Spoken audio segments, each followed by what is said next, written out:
G'day there, Bill here. Have you got a couple of moments to talk about economics? As in, how gross is your domestic product? That's right, I want to talk about GDP. Imagine that a man's walking down the street. Now, it's a busy street, and as he walks, he hears the cries of children coming from a house further down the road.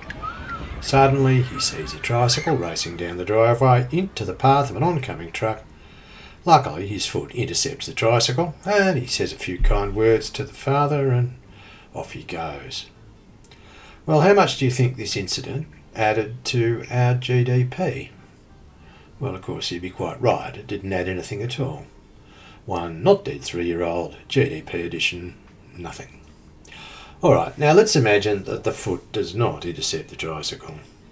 Truck driver swerves into the oncoming traffic, clips an incoming car, swerves back, and then a load of portable toilets, full portable toilets returning from a building site, crash off the back of the truck onto the road, spilling their contents. Now this alternative returns a much more positive GDP outcome, because all these unwanted costs are added to our gross domestic product as an indicator of our wealth. But isn't it strange to think that by this measure the life of a 3-year-old child has less value than a turd on the road? Oh well. Now here's a really simple definition. Gross domestic product, that is GDP, is the number of dollars spent in a year. We think of it as a measure of our wealth.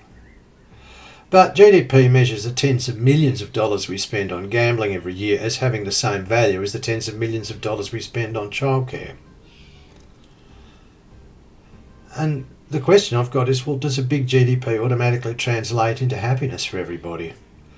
Now, for example, the GDP of Cuba is tiny in comparison with the GDP of the United States of America. USA rich, Cuba poor, right? Well, if that's the case, how is it that tiny Cuba has a lower infant mortality rate and a higher life expectancy than the infinitely richer in GDP anyway?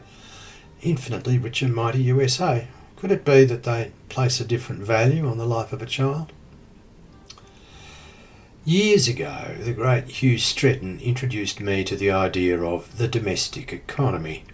You know, that's all the things we do for each other that don't produce an invoice and a receipt, and that aren't counted in our GDP. So imagine if instead of mowing the lawn on a Saturday morning, you mowed the next door neighbour's lawn at Jim's rates. And imagine that if instead of sending the kids to play in the backyard, you send them to play next door at fun park rates. And instead of cooking dinner for your family, you cook dinner for the people next door at restaurant prices. And if instead of embracing your loved one at bedtime, you went next door at, commercial rates. And imagine if everybody else did that too. How big would our GDP be then?